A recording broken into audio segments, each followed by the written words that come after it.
بسم الله الرحمن الرحيم. السلام عليكم ورحمة الله وبركاته. الحمد لله رب العالمين، وبه نستعين على أمور الدنيا والدين. صلى الله وسلم على نبينا محمد وعلى آله وأصحابه ومن سار على نهجه واقتفى بأثره ودعا بدعوته واستنى بسنته إلى يوم الدين. أما بعد، Alhamdulillah, kita panjatkan kesyukuran kepada Allah Subhanahu wa taala atas nikmat dan juga limpahan kurniaan Allah Subhanahu wa taala kepada kita.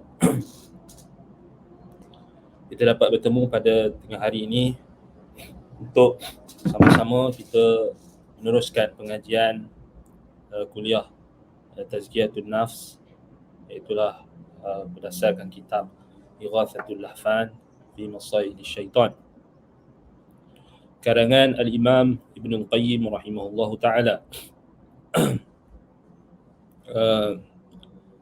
yang mana kita masih lagi membahaskan berkenaan dengan fitnah terhadap kubur dan juga penjelasan daripada muallif rahimahullahu ta'ala berkenaan dengan larangan salaf terhadap perbuatan tatabu' athar, perbuatan kita mencari-cari kesan peninggalan yang disandarkan ataupun dinisbahkan kepada Nabi SAW. Itu adalah perkara yang dilarang oleh salaf, dilarang oleh salaf. Dan anda terlupa nak menyebutkan satu buku yang penting berkenaan dengan topik tatabu' athar ini, iaitulah kitab yang dikarang oleh Syekh Al-Allamah Abdul Muhsin Al-Abbad.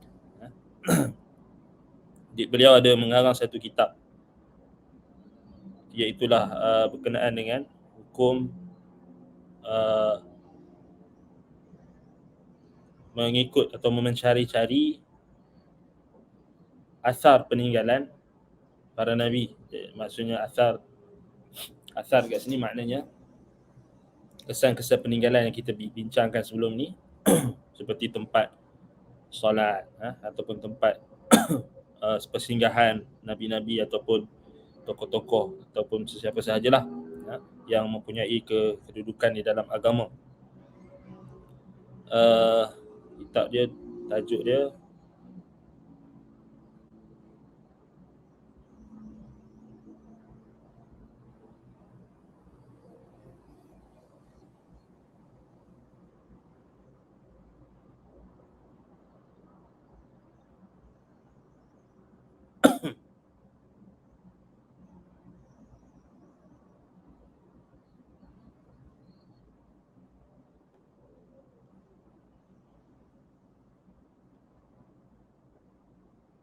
baik, kejap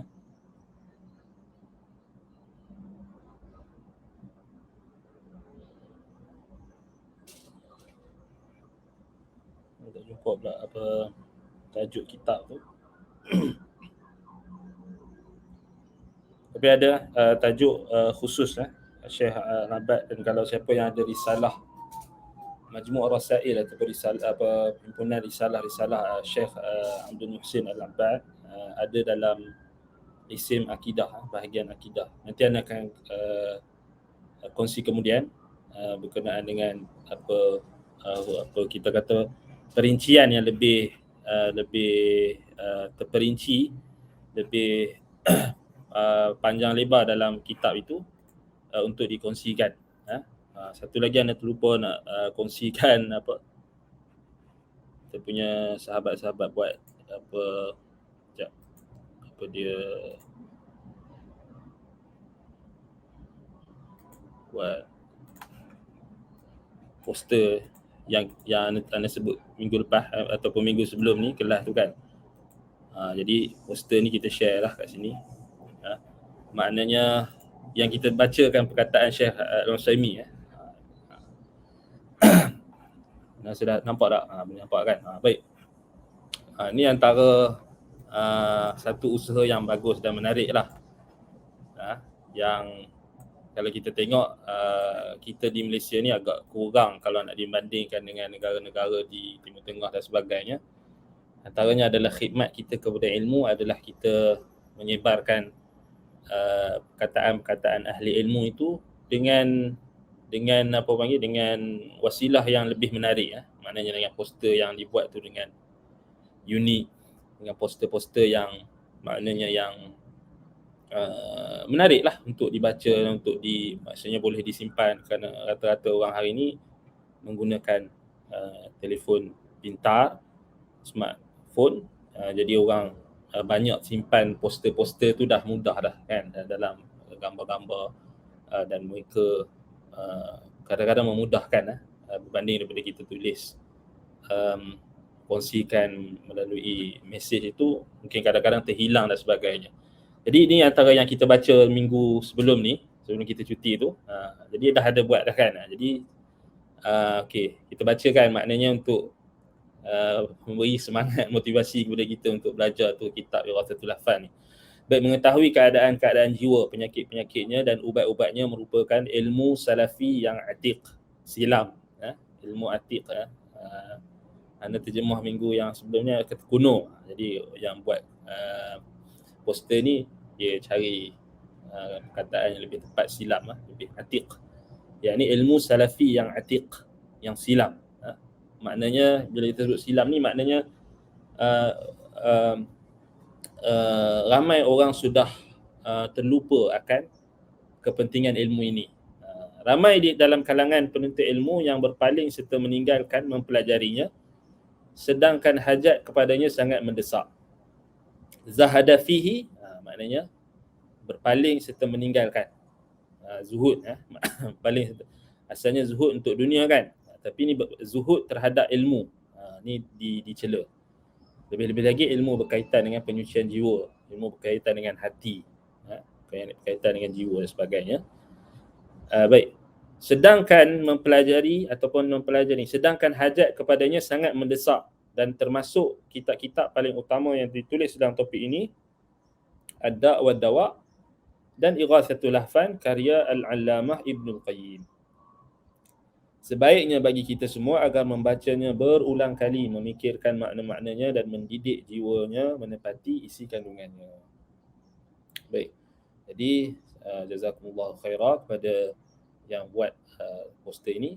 Jadi kalau kita tengok balik, ini yang kita share sebelum ni kan. Sebelum kalau kita baca kan, mungkin kita kata ialah dapat sampai, tetapi kalau di transfer melalui medium poster itu dia lebih menarik. Maknanya disebarkan melalui media sosial kan. Jadi lebih mudah dan lebih menarik lah kan. Jadi itu sebenarnya wasilah dakwah. Ini sebenarnya wasilah dakwah. Dan sepatutnya ahli sunnah tidak boleh berzuhud dalam menyebarkan poster-poster macam ni. Selain daripada kita tahulah poster-poster tu macam-macam dibuat, tapi perlu ada usaha untuk untuk kita kata belajarlah macam mana kita kata nak buat poster tu bagi menarik dan sebagainya. Itu adalah wasilah, maknanya wasilah dakwah. Jadi tak boleh kita berzuhud dengannya. Baik, jadi asatizah kita mengajar kitab. Jadi bagi mereka yang mampu untuk ada waktu dan masa ataupun mampu untuk buat sebarkan poster-poster ni, maknanya mereka telah ada saham menyebarkan ilmu. Jadi tak kiralah poster-poster asatizah lain pun, maknanya kita kata perlu kita digerakkan lah, maknanya buat sekadar yang mampulah, sekadar yang mampu, apa yang kita mampu. Siapa yang mampu dia buat, siapa yang tak mampu dia dengar majlis ilmu pun dah cukup kan. Baik. Okey. Itu yang kita share balik kitab kita. Kita hanya nak share ni. Baik. Jadi kita balik pada perkataan Imam Ibnul Qayyim rahimahullahu taala.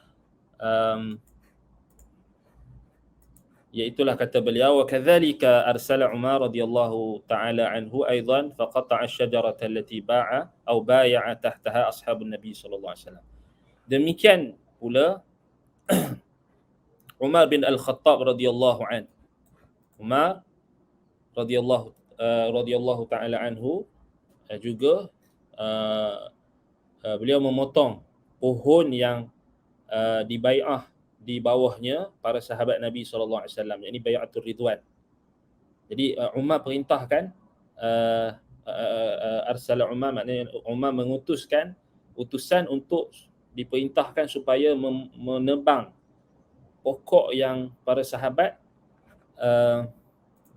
berbai'ah kepada Nabi sallallahu alaihi wasallam pada bai'atul ridwan. Ini dalam riwayat, kalau kita tengok kita akan tengok sayati takhrijuhu, maknanya akan datang takhrijnya nanti. Kita baca dulu. Baik. Jadi satu perbuatan sebelum ni Umar tegur orang yang mencari-cari kesan peninggalan Nabi, maknanya tempat Nabi solat, kemudian mereka nak solat juga dekat situ, Umar ingkar. Sayyidina Umar bin Al-Khattab radhiyallahu an ingkar perbuatan golongan tersebut. Maknanya perkara tersebut adalah perbuatan kebiasaannya, perbuatan orang-orang Yahudi dan Nasrani. Sebab Umar kata halaka man kana qablakum, kan, bimisli hadha. Yang ni kan riwayat yang sebelum ni kita baca. Baik, yang tu riwayat Abdul Razzaq dalam Musannaf Ibnu Abi Shaybah, dan riwayat ni riwayat yang sahih, riwayat yang sahih. Baik. Kemudian satu lagi riwayat yang kita bacakan tadi, Umar utuskan sahabat untuk menebang pokok yang dibai'ah Nabi SAW pada bai'atul ridwan atau bai'atul ridwan. Maknanya pokok yang para sahabat duduk bawah tu. Maknanya dalam Al-Quran yang Allah Subhanahu Wa Taala rakamkan dalam dalam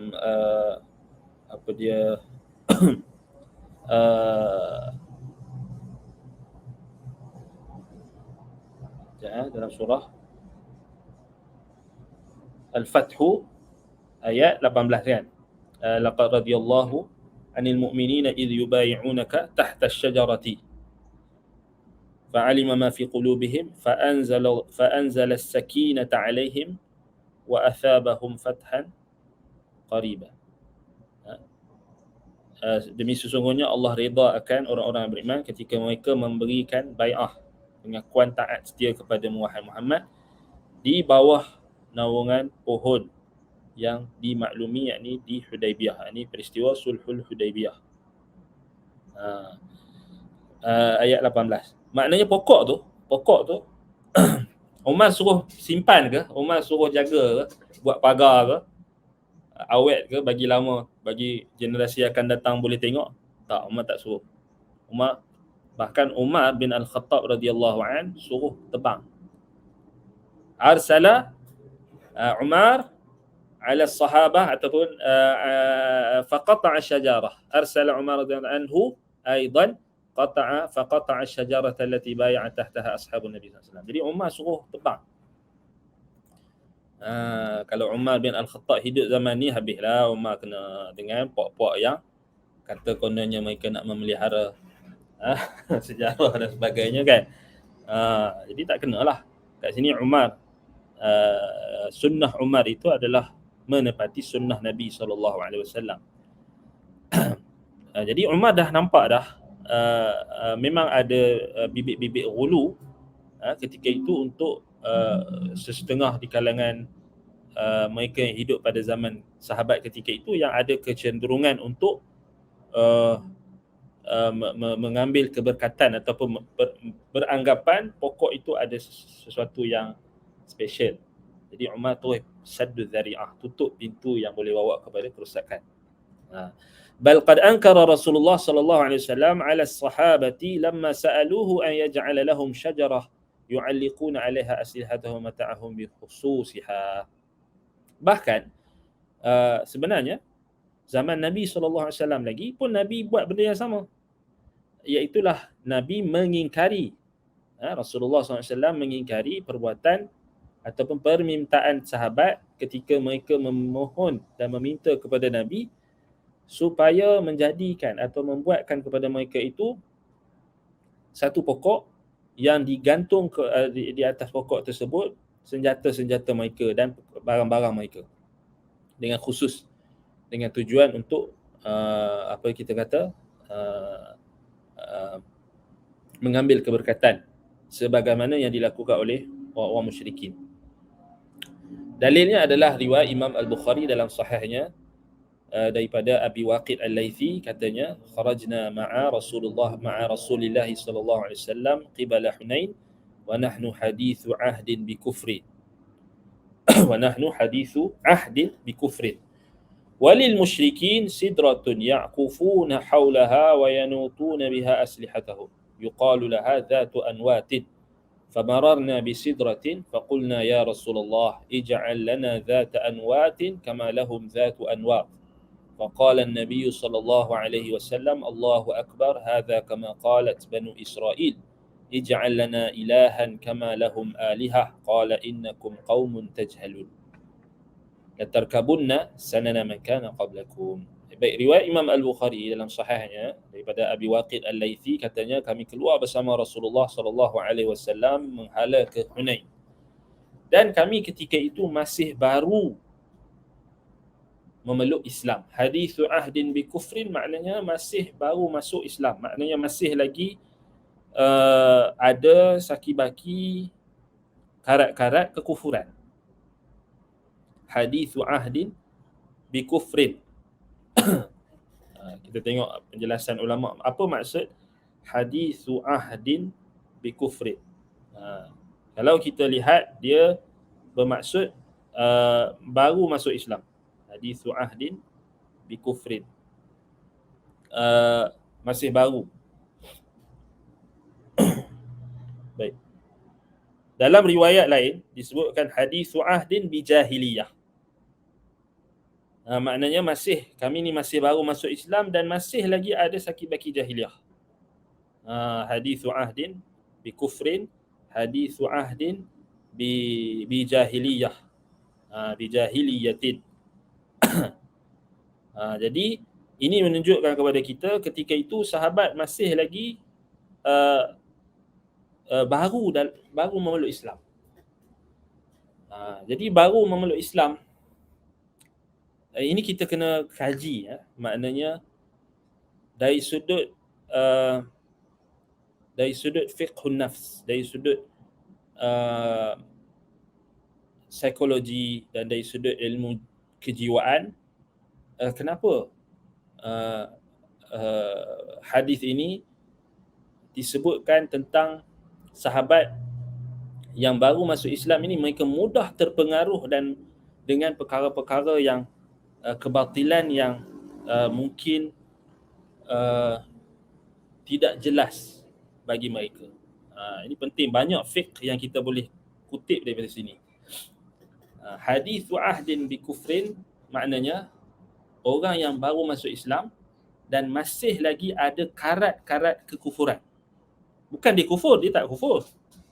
Pasal dia dah masuk Islam. Bila dia masuk Islam, al-Islam yajubbu ma qablaha.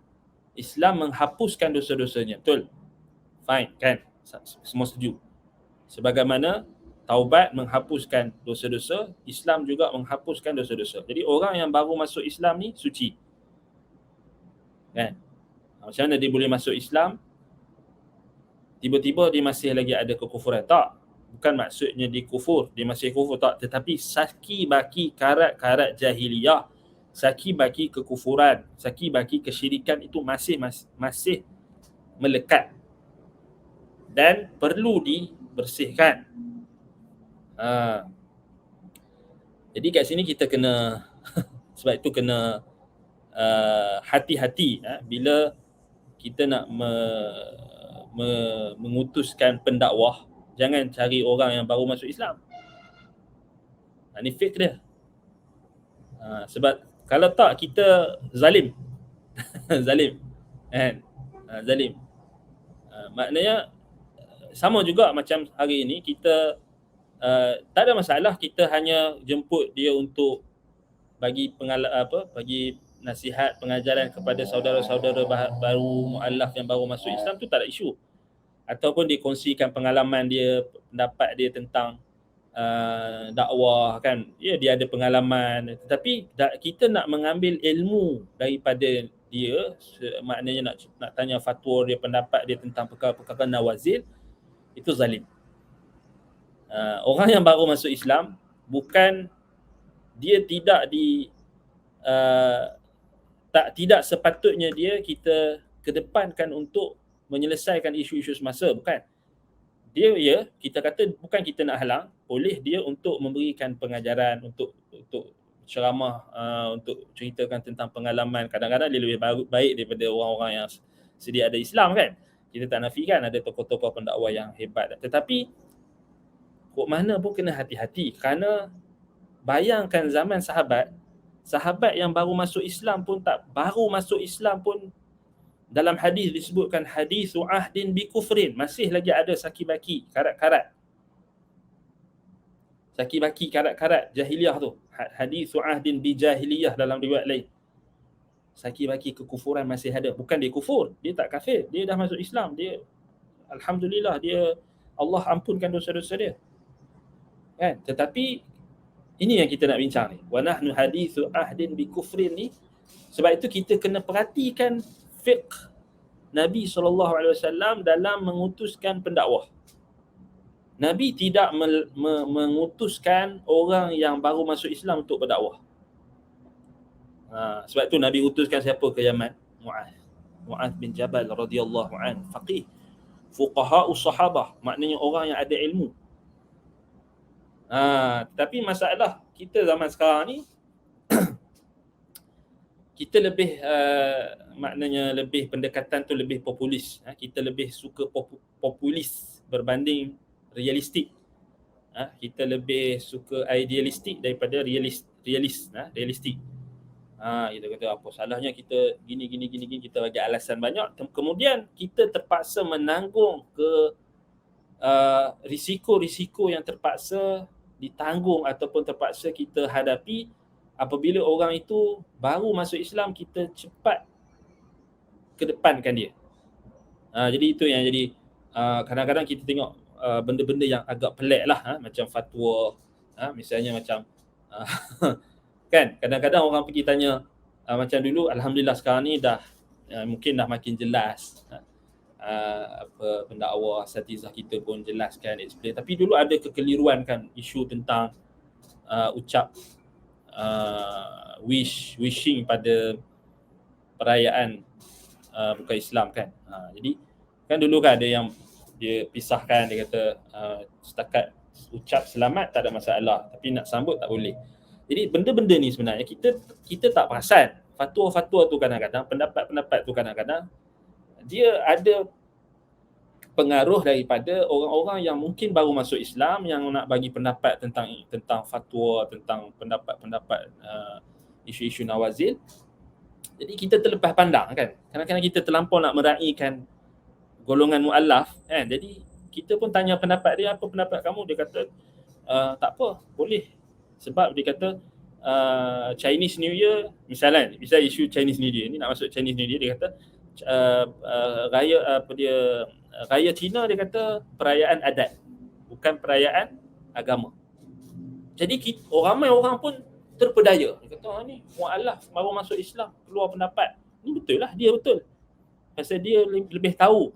Kita semua terpedaya sebab sedangkan kita berpaling daripada petunjuk Nabi SAW dalam hadis ini. Dalam hadis Abu Waqid Al-Laythi. Hadis ini jelas menunjukkan kesan seseorang itu baru masuk Islam, hadithu ahdin bi kufrin, maknanya hadithu ahdin bi jahiliyatin, sebagaimana dalam riwayat lain, akan memberi kesan terhadap pendapat dan pegangan seseorang. Maknanya orang yang baru masuk Islam ni bukan tempatnya untuk kita kedepankan dia untuk bagi fatwa atau untuk tanya pendapat dia, tak. Tidak. Likulli maqam maqal. Ya, kita boleh bagi dia peluang untuk berceramah kongsikan pengalaman dia, tanya pendapat dia tentang dakwah Islamiah di Malaysia ini, bagaimana cara untuk berdakwah dengan keluarga, dan itu kita tak nafikan perlu untuk dia berkongsi ilmu pengalaman dia, kita raikan. Tetapi bila melibatkan hukum hakam, jangan sesekali kita membebankan dia dengan sesuatu yang dia pun sebenarnya masih lagi bela-bela. Itu maksud hadis ahdin bi kufrin. Apa yang hadis ni dimaksudkan? Kita baca hadis ni bagi habis. Baik. Jadi para sahabat mengatakan dalam riwayat ini, kami keluar bersama Rasulullah sallallahu alaihi wasallam menghala ke Hunain, dan kami ketika itu masih lagi baru masuk Islam. Hadithu ahdin bi kufrin. Masih ada saki-baki karat-karat kekufuran atau saki-baki karat-karat jahiliah. Dan bagi orang musyrikin, mereka mempunyai sepohon pokok sidrah, yakni pokok bidara, pokok sidratun, daripada sidir, sidratun, ya'kufuna haulaha, yang mereka mengelilingi ataupun berukuf, maknanya berhenti dan mengelilinginya, haulaha, wa yanutuna biha aslihatahum, dan mereka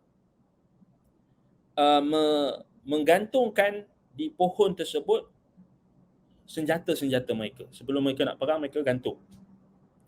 Yuqalu laha dhatu anwat. Mereka memanggil pohon tersebut dengan nama dhatu anwat. Famararna bisidratin. Kami pun melalui sebuah pohon lega, pohon sidr. Lalu kami berkata kepada Rasulullah, ya Rasulullah, ij'al lana dhata anwatin. Ya Rasulullah, buatkan untuk kami dhata anwat. Yang ni pokok macam orang musyrik buat tu. Kama lahum dhatu anwat, sebagaimana bagi mereka orang musyrikin ada dhatu anwat. Faqala an-nabiy sallallahu alaihi wasallam, maka Rasulullah Nabi sallallahu alaihi wasallam bersabda, Allahu akbar. Maknanya benda tu besar. Benda tu ada sesuatu yang tak sepatutnya keluar daripada orang yang Islam. Ya Rasulullah, hadha, Allahu akbar, kata Nabi, hadha kama qalat Banu Israel. Ini adalah sama seperti apa yang dikatakan oleh Bani Israel, ij'al lana ilahan kama lahum alihah. Buatkan untuk kami sembahan sebagaimana bagi mereka itu ada sembahan-sembahan. Kata Nabi Musa, qala innakum qaumun tajhalun. Sesungguhnya kamu adalah orang-orang yang jahil. Kemudian Nabi bersabda, la tarkabunna sanana man kana qablakum. Kalian pasti akan ikut jejak langkah sunnah orang-orang sebelum kalian. Jadi tengok hadis ni, bila kita faham betul-betul hadis ni, dalam isu fatwa dakwah, jangan kita buat main-main, jangan kita merisikokan pegangan orang lain dengan kita merujuk fatwa kepada orang yang satu tadi, hadithu ahdin bi kufrin.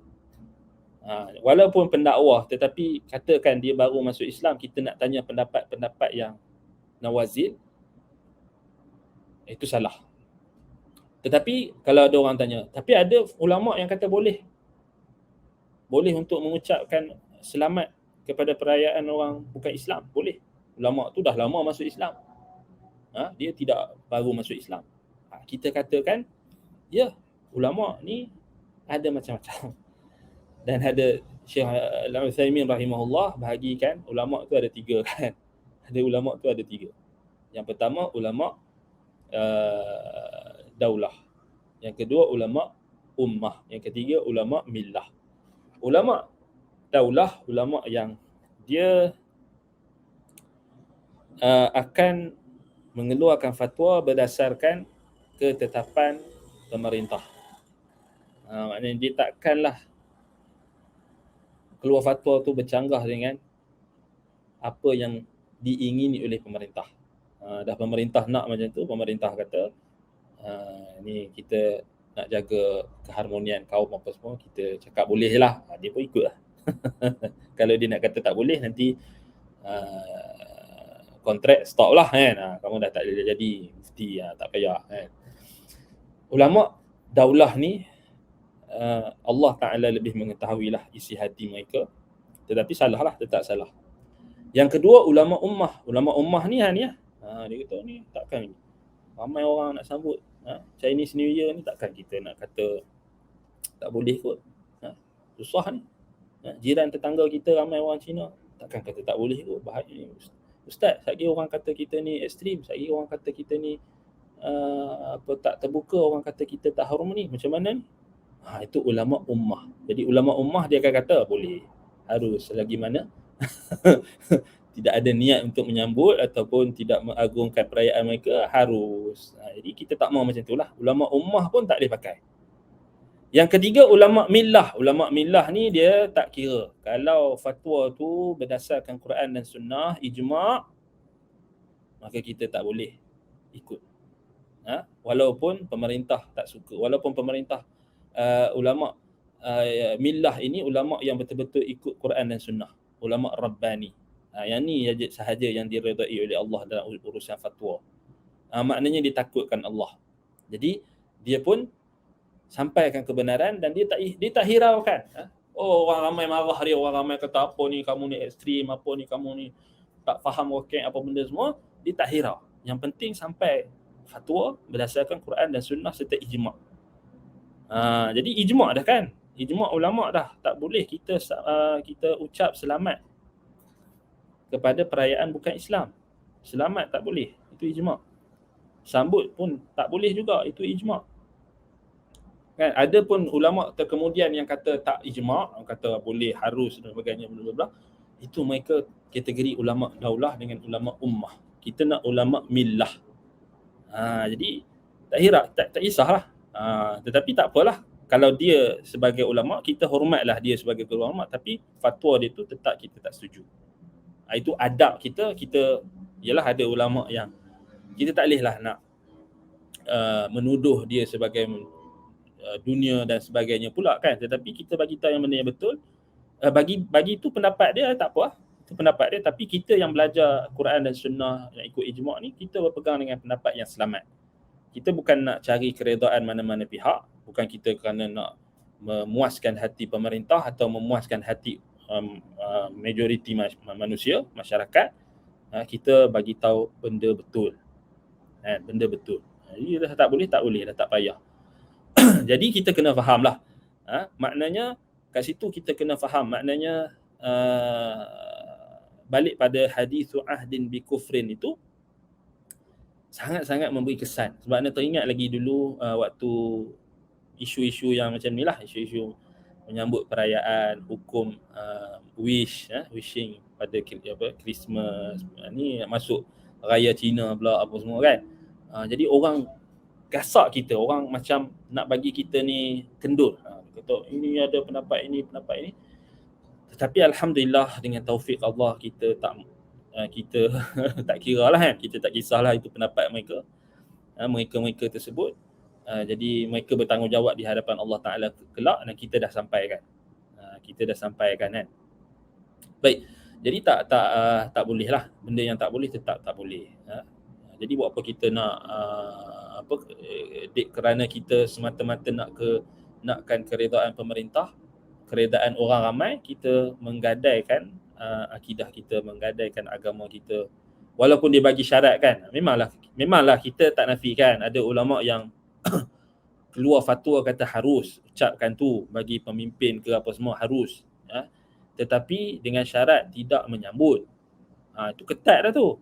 Kan? Tetapi berapa ramai orang yang buat syarat yang ketat tu? Tak ada. Contoh teringat Dr. Yusof Al-Qardawi kan, keluarkan fatwa harus untuk ucap. Tetapi bukan bermakna menyambut. Tapi berapa ramai orang ikut fatwa ulama? Tak ada. Realitinya, praktikalnya orang tak mau ikut pun. Orang nak ikut hawa nafsu. Nak ikut hawa nafsu. Sebab bagi mereka kita nak buat tu sebab ini dah ramai orang buat, dah ramai orang sambut kan. Jadi buat apa kita nak ikut orang yang melarang ini kan. Jadi mereka tak nampak bahaya. Perkara itu kalau kita memudah-mudahkan, jadi susahlah. Jadi kita tak susah kat dunia ni. Memanglah orang yang sambut tu senang je kan. Orang yang ucap wishing tu kata saya okey je, tak ada masalah pun. Tapi berat nanti pada hari kita akan dipertanggungjawabkan di hadapan Allah Ta'ala, yauma tublas sarair, pada hari yang akan disingkap rahsia-rahsia, segala rahsia. Waktu tu kita tak boleh nak bagi alasan lah. Jadi baik kita selamatkan diri kita ni, kita tak terpengaruh dengan perkara-perkara yang membawa kepada kemurkaan Allah Subhanahu Wa Ta'ala. Yalah, perayaan-perayaan orang bukan Islam ini, macam mana sekalipun alasan untuk disambut, kita sudah sempurna agama kita ini. Nabi SAW sudah datangkan kepada kita syariat yang lengkap, sempurna. Al-yawma akmaltu lakum dinakum wa atmamtu alaikum ni'mati wa raditu lakumul islam madina. Agama kita sudah sempurna, termasuklah perayaan dalam agama kita ini sudah lengkap. Perayaan kita ada, sudah kita diperintahkan untuk bersiap sedia untuk menyambut perayaan kita sendiri. Hari raya Aidul Fitri, Aidul Adha, hari raya puasa, hari raya haji, itu kita fokuskan. Dan kita tak perlu kita nak kita kata meluas-luaskan perkara yang tak sepatutnya kita luas-luaskan. Akhir sekali kita terpaksa tanggunglah disebabkan fatwa kita tu orang bermudah-mudah, orang bukan setakat wishing je sekarang ni. Orang Islam pakai topi Santa Claus, anak-anak mereka tu bawa siap pakai topi Santa Claus, pakai baju warna merah Christmas tu, kemudian sambut pula Christmas. Jadi siapa nak tanggung dosa tu? Siapa nak tanggung akibat daripada fatwa mempermudah-mudahkan isu berkenaan dengan ucapan perayaan orang bukan Islam ini? Siapa yang nak tanggung nanti di akhirat kelak? Memanglah kat dunia ni kita lepas, tetapi di akhirat, di hadapan Allah Ta'ala nanti, masuk dalam kubur nanti, di hadapan Allah di padang mahsyar nanti, ingat kita boleh jawab senang ke? Takut kita takut. Baik kita lepaskan tanggungjawab kita di dunia ini, siap-siap dengan kita sampaikan. Baik, sama jugalah tahun baru kan, tahun baru Masihi, tahun baru Cina, tahun baru sekian, tahun baru ni, itu semua tu tidak disyariatkan untuk kita untuk mengucapkan. Kita diperintahkan untuk muhasabah, untuk ambil pengajaran hari-hari yang berlalu, itu diperintahkan, tetapi untuk membuat sambutan yang khusus itu tidak diperintahkan oleh syarak. Baik, kerana dalam perayaan itu ada bentuk ibadah, ada bentuk ta'abbud. Ini yang ditakrirkan oleh Syekhul Islam Ibn Taymiyah dalam kitabnya Iqtida' Siratal Mustaqim. Syekhul Islam ada takrirkan. Sebab ada orang diingat perayaan ni bukan ibadah. Perayaan ni ibadah. Perayaan itu adalah ibadah. Siapa kata bukan ibadah, dia keliru. Cuma kena bezakanlah. Asalnya perayaan itu memang dalam Islam kita diperintahkan untuk hanya merayakan hari-hari yang diperintahkan oleh kita agungkan oleh Allah, yang Allah perintahkan kita untuk agungkan, iaitu hari Aidul Fitri, Aidul Adha, hari Jumaat, yakni hari Ayyamul Mina, Ayyamut Tashriq, yang ada pada hari raya haji dan hari puasa. Kan? Jadi bukan kita meluas-luaskan. Maknanya asal itu asalnya. Tetapi bila sudah berlaku banyak sangat perayaan-perayaan itu dinormalisasikan, jadi ulama bahaskanlah, macam contoh perayaan kenegaraan, contohnya hari kebangsaan dan sebagainya, itu hanya dibuat perarakan, dibuat ini, dibuat itu sebagai untuk tujuan-tujuan tertentu, itu dibahaskan pada tempatnya. Itu datangnya pembeza antara perayaan adat dengan perayaan keagamaan. Tetapi ialah bila dah diluas-luaskan pula adat tu, akhir sekali boleh jadi agama. Sebab tu kena hati-hati. Kena hati-hati kan. Jadi sekarang ni semua orang, kebanyakan orang Islam hari ni masih lagi bab ni memang masih agak tidak berhati-hati. Baik. Jadi ini Nabi bagi tahu kat sahabat yang baru masuk Islam. Maknanya kamu akan ikut jejak langkah orang sebelum kamu. Jadi kalau sahabat Nabi pun terjebak ketika itu, sudah tentulah mereka bertaubat, mereka kembali kepada Allah. Tetapi ini adalah peringatan untuk kita yang datang kemudian. Maknanya dalam konteks ini, iaitulah bertabaruk pada pokok.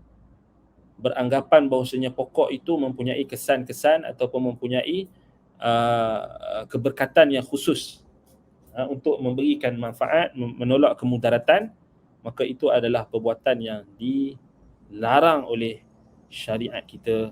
Dan antaranya hadis ini menunjukkan hal tersebut. Maknanya Nabi larang dan Nabi ingkar perbuatan tersebut. Sebab apa? Sahabat Nabi, dia tengok orang musyrikin buat.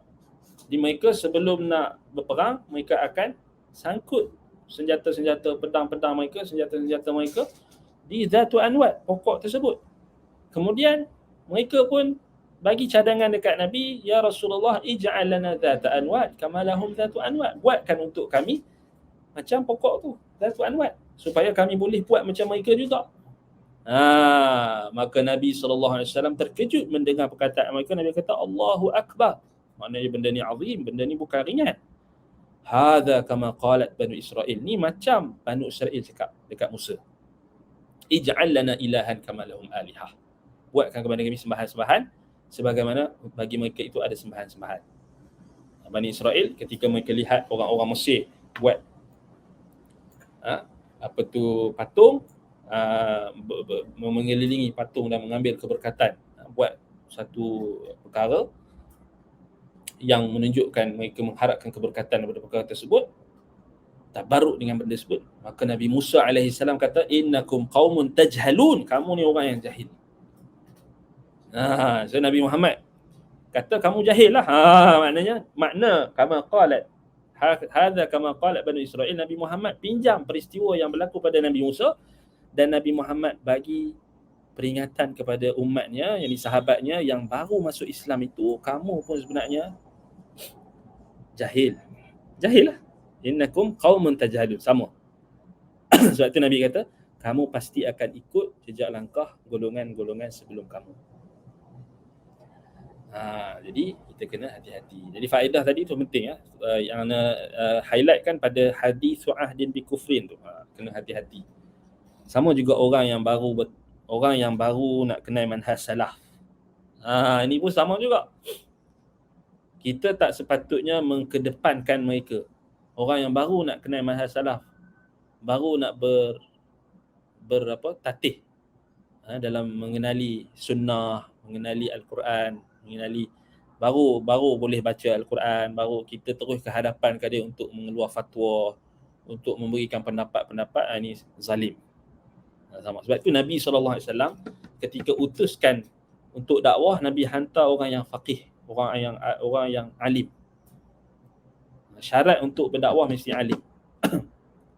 Maknanya dakwah yang dalam makna untuk ditaklifkan, kita kata ratibah, maknanya yang dilantik oleh pemerintah, dan mesti kena orang alim lah.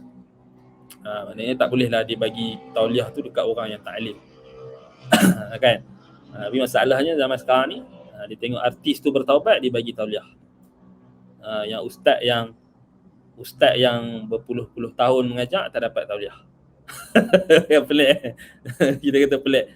Orang kata baik jadi artis senang dapat tauliah daripada jadi ustaz mengajar Quran Sunnah ni orang tak bagi tauliah.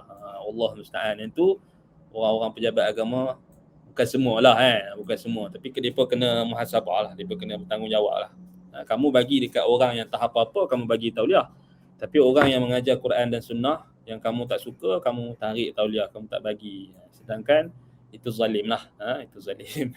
Takkan kita nak kata adil kot zalim lah jadi sama lah juga kan. Sepatutnya orang yang alim itulah yang dikedepankan untuk bagi untuk berdakwah, untuk mengajar masyarakat sebagainya, bukannya orang yang baru 2-3 hari baru belajar membaca Al-Quran ataupun baru sahaja mengisytiharkan taubat mudah itu zaman sekarang ni kan.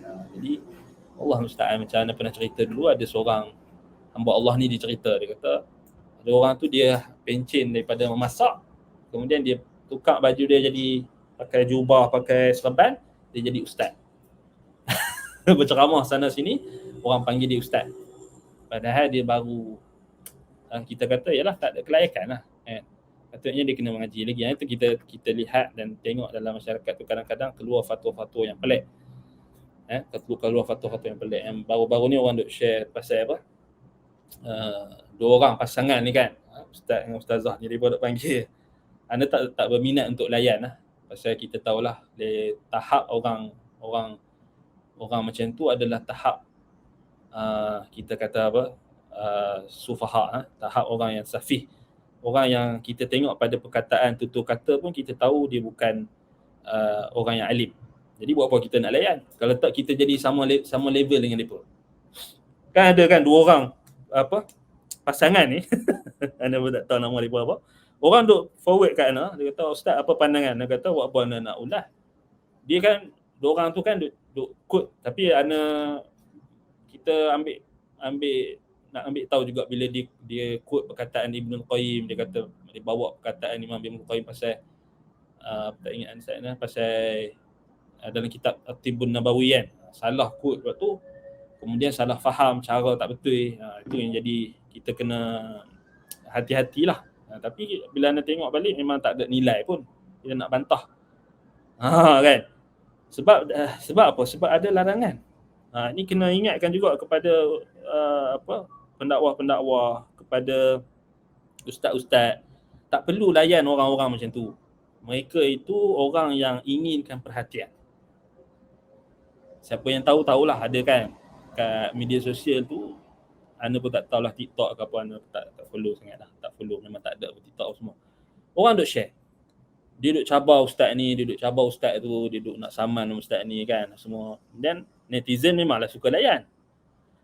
Tapi bila ana tengok kita nak bagi nasihat, kita sebagai orang yang dah ada ilmu, kita kena bersyukur dengan ilmu yang Allah Ta'ala bagi, nikmat ilmu yang Allah Ta'ala berikan kepada kita. Jangan kita merendahkan kedudukan ilmu dengan kita melayan provokasi orang-orang yang rendah dan orang-orang yang safih.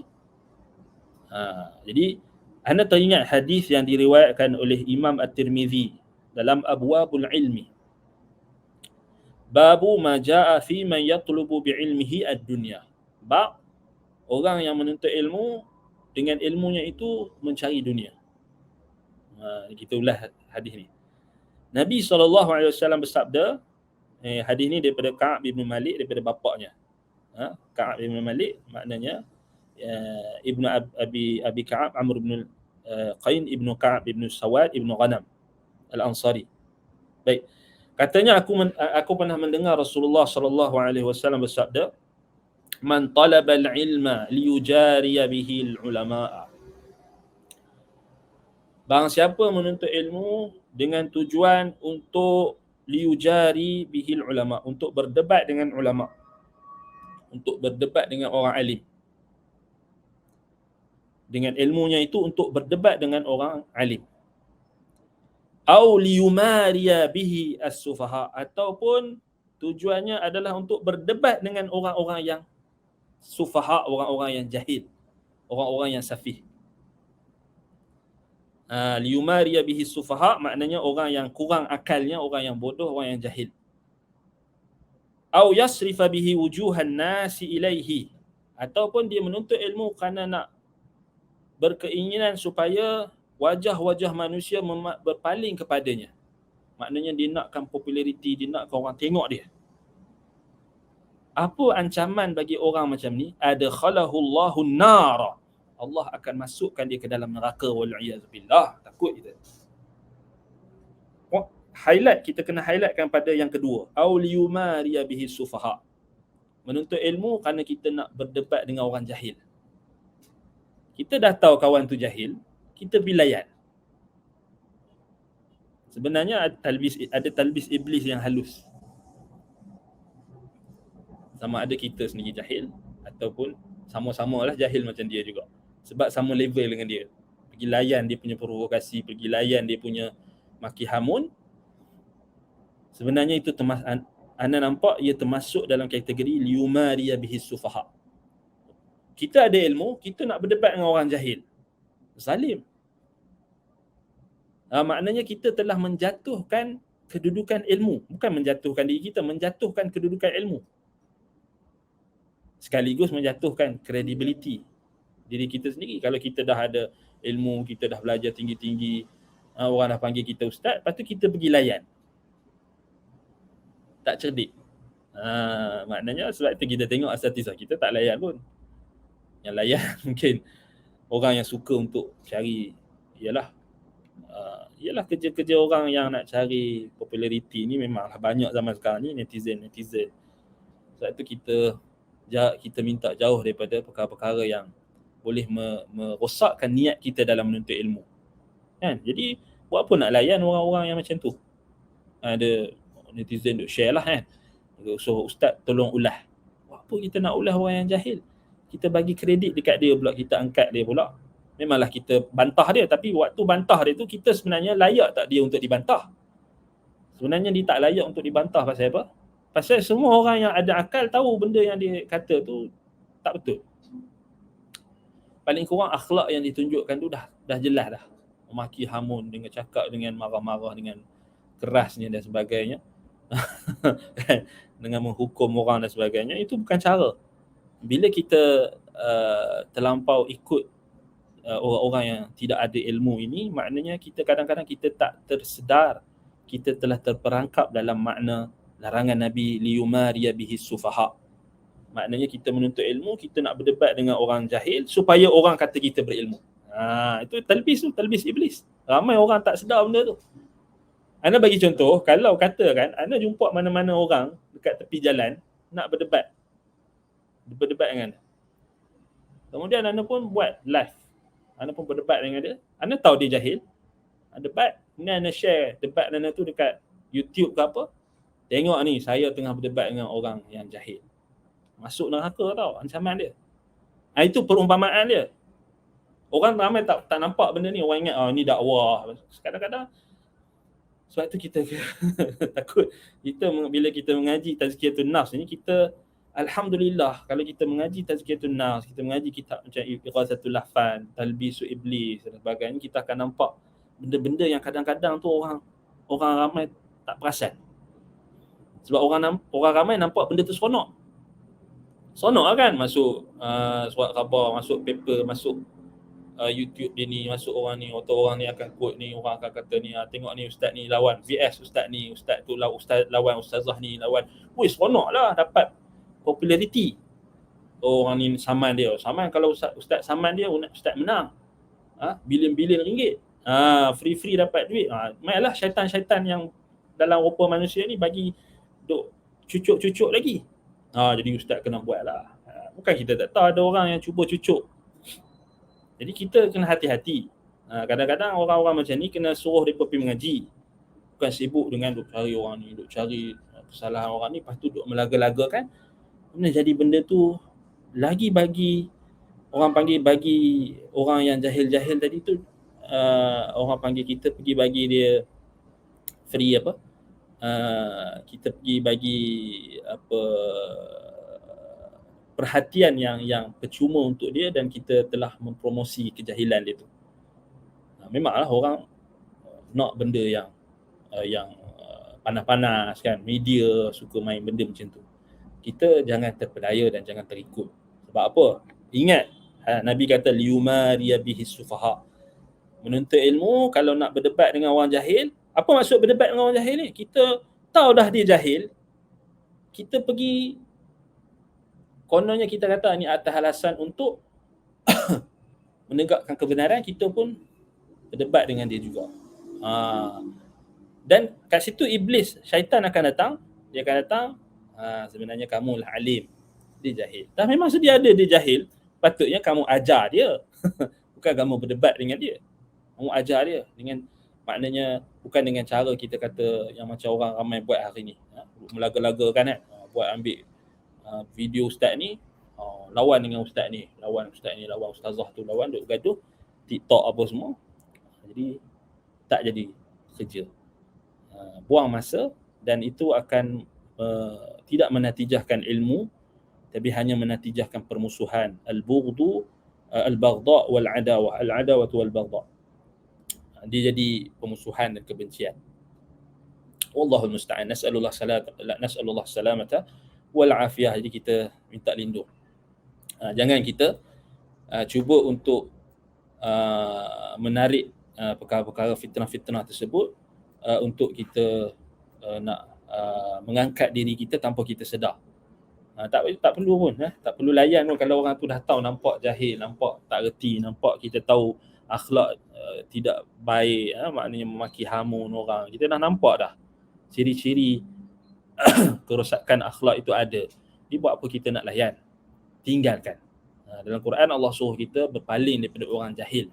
Bukan kita pergi layan lagi orang jahil, kita pergi bagi muka dekat dia, kita pergi bagi medium dekat dia, kita pergi promote dia pula. Tak perlu. Buang masa. Dan dibimbangi takut, termasuk dalam ancaman Nabi SAW, liyumariya bihi sufaha man talaba al-ilma liyumariya bihi sufaha adkhalahu Allahu an-nara. Siapa menuntut ilmu kerana nak berdebat dengan orang jahil, sufaha, orang yang tak ada akal, orang yang tak boleh memikirkan dengan akal yang sempurna, maka akan dimasukkan Allah ke dalam neraka, wal'iyadzubillah. Baik, sebab tu ulama-ulama nak debat bukannya ikut-ikut suka hati macam tu je. Mesti kena tengok kelayakan orang tu, maknanya sama tak kedudukan dia dengan yang nak didebatkan itu, apa isu dia, apa topik dia, bukannya semudah itu. Allahul musta'an. Baik, fa idza kana ittikhadhu hadhihi syajarah li ta'liq al-asliha wal 'uquf hawlaha ittikhadha ilah ma Allah ma'a annahum la ya'budunha wa la yas'alunha fama dhannu bil 'uquf hawla al-qabri wa du'a bihi wa du'aihi wa du'a'uhu wa du'aihi wa du'a'u 'indahu wa du'a'uhu wa du'a'u 'indahu fa ayyu nisbatin lil fitnati bi syajarati ila al fitnati bil qabri law kana ahlu syirki wal bid'ah ya'lamun. Kalaulah, tengok di sini ulasan Imam Ibn Qayyim pada hadis ini.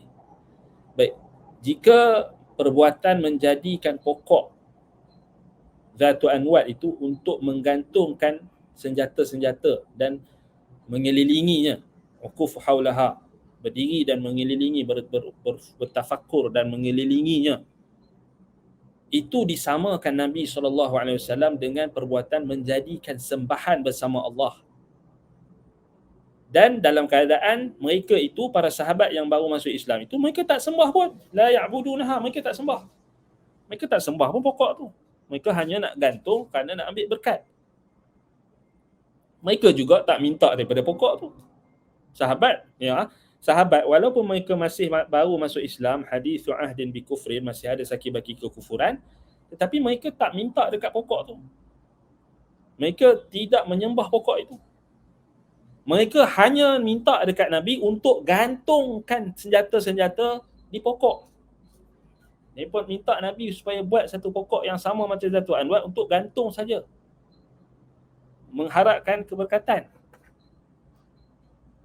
Maka apakah yang kamu sangkakan? Maka apa sangkaan kita pada orang yang berukuf, yang berdiri di sekeliling kubur, berdoa di kubur dengan mengharapkan keberkatan, berdoa minta kepada ahli kubur, ataupun berdoa di sisinya. Mana satu, kata Imam Ibn Qayyim, kita nak nisbahkan fitnah yang lebih dahsyat? Fitnah kepada pokok tadi ke atau fitnah pada kubur? Kalau ahli syirik dan ahli bid'ah ni mengetahui, kalau mereka tahulah, jadi mana yang lebih berat? Bayangkan sahabat Nabi yang baru masuk Islam nak minta Nabi buat satu pokok untuk mereka gantung sahaja, gantung aslihah, yakni senjata-senjata mereka, sebagai satu kebiasaan yang mereka tengok macam orang musyrikin buat sebelum berperang. Mereka minta dekat Nabi, Zatu Anwat. Pun Nabi kata, kamu dah buat macam, dan kamu dah kata seperti mana Bani Israel kata, ij'al lana ilahan kama lahum alihah. Nabi samakan mereka minta sembahan. Maknanya sekecil itu Nabi samakan seperti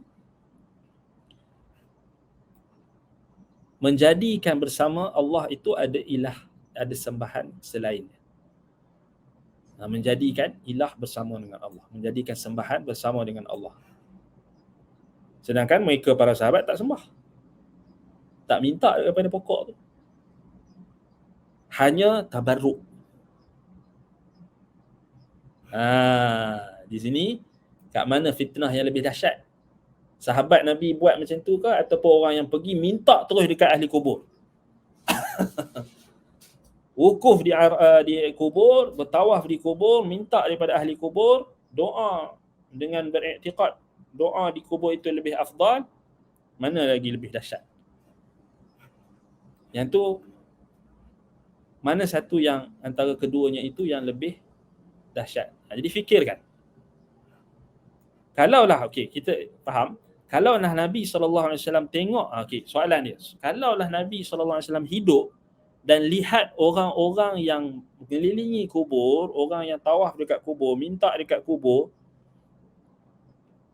berukuf di kubur,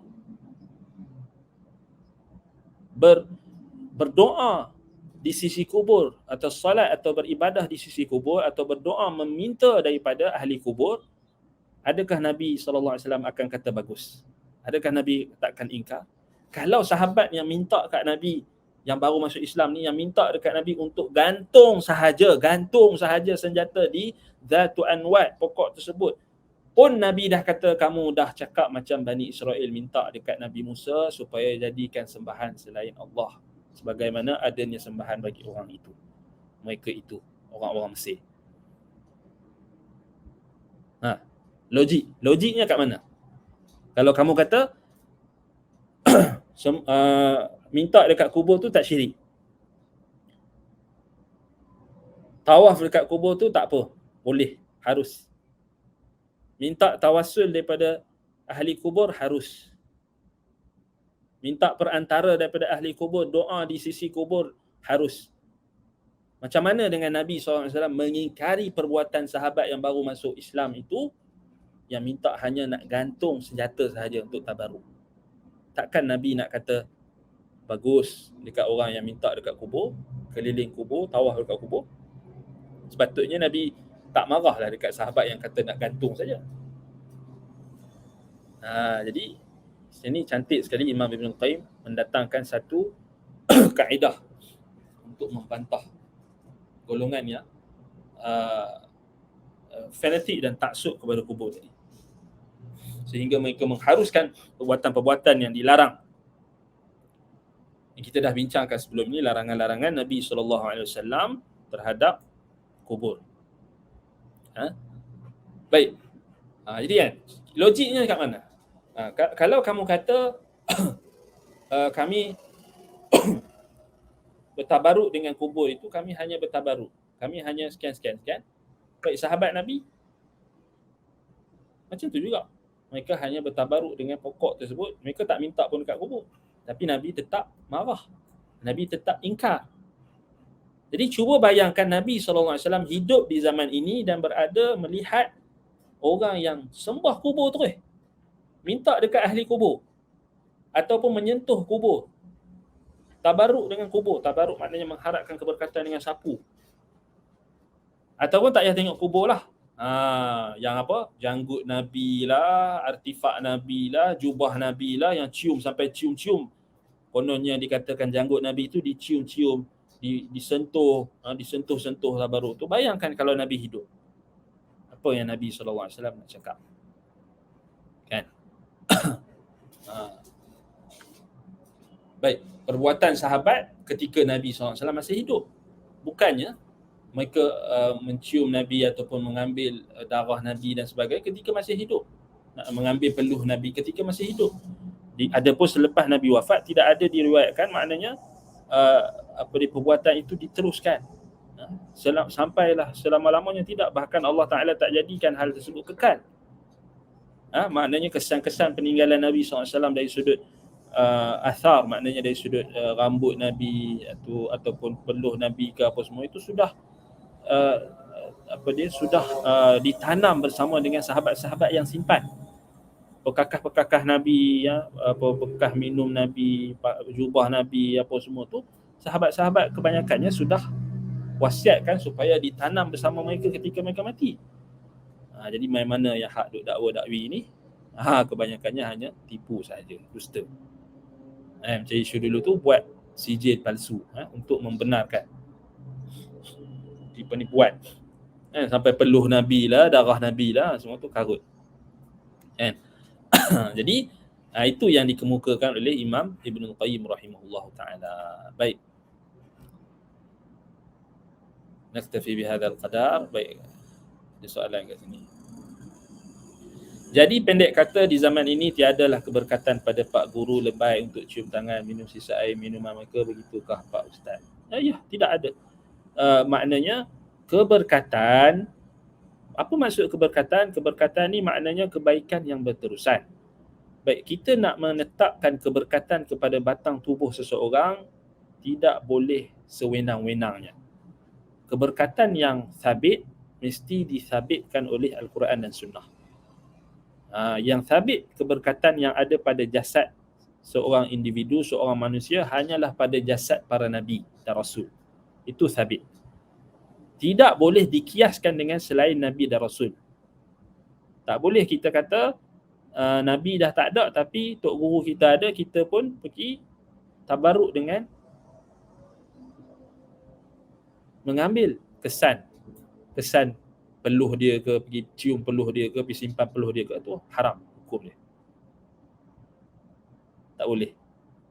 Ataupun cium tangan tu ada khilaf di kalangan ulama. Cium tangan maknanya dibahaskan oleh ulama, maknanya kalau salam kan, cium tangan ke tak? Sebahagian ulama mengharuskan berdasarkan uruf setempat. Maknanya cium tangan tu bukan kerana kita nak ambil keberkatan daripada tangan dia tu. Kadang-kadang uruf setempat, maknanya cium tangan tu adalah menunjukkan penghormatan. Itu bergantung pada uruf setempat, selagi mana tidak ada perkara-perkara yang bercanggah. Maknanya kalau setakat cium tangan untuk menghormati, itu masih ada perbahasan di kalangan ulama.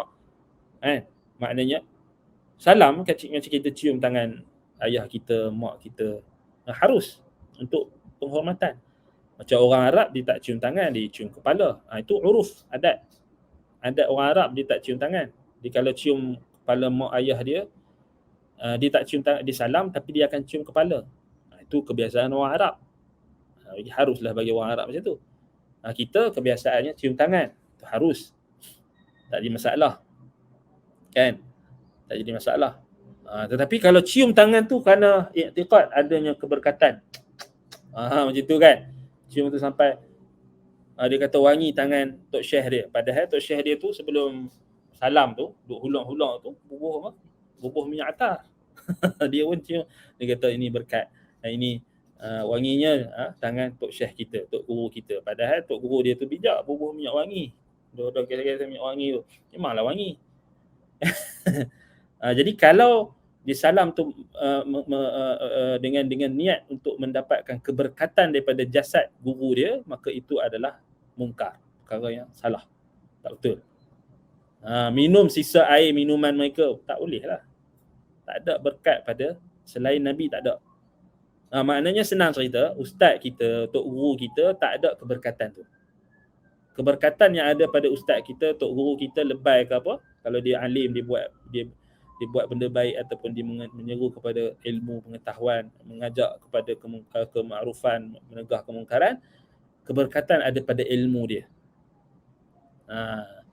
Hanya keberkatan yang ada pada jasad hanya pada Nabi. Tak boleh kita kiaskan dengan selain Nabi. Ada pun orang-orang soleh, orang-orang tok guru kita ke, tok syekh kita ke, ustaz kita ke, lebay ke apa ke, tok imam masjid ke, tak ada berkat tu. Jasad dia tak berkat macam Nabi. Cuma berkat dia pada mana? Pada ilmu dia, pada ajakan dia kepada Quran, ajakan dia kepada sunnah, dakwah dia, itu berkat lah. Nasihat dia berkat. Ayat liur dia tak berkat. Jangan mana-mana Jangan mana-mana kita kiaskan dengan Nabi. Nanti habislah. Tak ada lah keistimewaan Nabi. Kalau kita kata semua orang-orang soleh ni semua ada berkat macam Nabi, habis. Macam tu semua jadi Nabi senang. Dah tak ada dah keistimewaan Nabi-Nabi kalau kita buka semua keberkatan yang ada pada jasad tu pada semua orang. Kan? Tak boleh lah. Kita tak boleh. Ayat lihat ustaz kita tu macam mana sekali dia baca Quran, macam mana hebat sekali dia baca Quran, tak berkat. Sebab apa? Sebab keberkatan air liur itu adalah ikutan kepada jasadnya. Tidak disabitkan oleh Quran dan Sunnah. Yang disabitkan Quran sunnah keberkatan jasad ini hanya pada Nabi. Tubuh badan dia memang berkat. Tapi kita tak boleh. Orang bukan Nabi, selain Nabi tak ada keberkatan. Itu speciality Nabi saja. Kalau kita kiyah maknanya kita melampau. Sebab apa? Buktinya lepas Nabi wafat, tidak ada riwayat menunjukkan sahabat-sahabat pergi jumpa Abu Bakar dan Umar untuk tabaruk dengan tubuh badan Abu Bakar dan Umar. Tak ada satu riwayat pun yang menyebutkan tabi'in ke sahabat ke pergi dekat rumah Abu Bakar, ketuk rumah, pintu rumah Abu Bakar, tok. Assalamualaikum Abu Bakar, aku nak ambil peluh kamu. Tak ada riwayat. Wahai Umar, aku nak tadah air liur kamu untuk ambil berkat. Tak ada. Nak ambil peluh dia ke, nak ambil rambut dia ke. Tidak ada mana-mana satu pun riwayat yang sahih ke, yang dhaif ke, yang hasan ke, tidak ada. Nak cabar untuk bawa satu riwayat saja. Ada sahabat Nabi yang pergi dekat rumah Abu Bakar, jumpa Abu Bakar, minta peluh Abu Bakar atau minta air liur Abu Bakar. Tak ada air liur Abu Bakar ke, Umar ke, Sayyidina Abu Bakar dan Umar. Tak ada. Uthman ke, Ali ke, tak ada. Itu menunjukkan dalil khususiyah, speciality, pengkhususan keberkatan yang ada pada jasad itu hanya dikhususkan kepada Nabi sahaja, Nabi dan Rasul. Abu Bakar, Umar, Uthman, Ali bukan Nabi. Jadi kalau Abu Bakar, Umar, Uthman itu dianggap sebagai sahabat Nabi yang mulia, wali Allah pun tak sampai tahap ada keberkatan pada jasadnya. Tok guru kamu yang tah mana-mana main ni, ustaz kamu yang apa ni, takkanlah dia lebih hebat daripada Abu Bakar, Umar dan Uthman, Ali dan sahabat-sahabat Nabi yang lain. Jadi kita kena faham-faham lah. Jadi maksudnya kita sudah kena temberang lah selama ini ada berkat pada seorang dan berkat pada makhluk Allah. Maknanya kita kena temberang tu kalau kita percaya tubuh badan, batang tubuh ustaz kita atau tok syekh, tok guru kita tu lebay tu ada berkat, tu kena temberang lah. Tapi macam mana kata tadi, kalau setakat cium tangan tu kerana hormat, itu masih diperbahaskan. Maksudnya tidaklah sampai tahap itu dianggap berkat.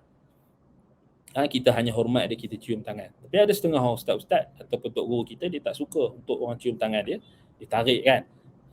Jadi bergantunglah. Maknanya itu masih lagi dibahaskan. Macam bukanlah kita kata kita kena temberang selama ni, cuma salah faham. Salah faham yang perlu diperbetulkan. Yang beranggapan sebab bermudah-mudah mengkiaskan tu. Dia kata ni Nabi, jadi ulama pun ada. Tak boleh. Kalau tak kita jadi macam keliru lah. Kalau macam tu, tok guru kita boleh kahwin lebih daripada 4. Sebab Nabi boleh kahwin lebih daripada 4. Awak kamu tak kata macam tu?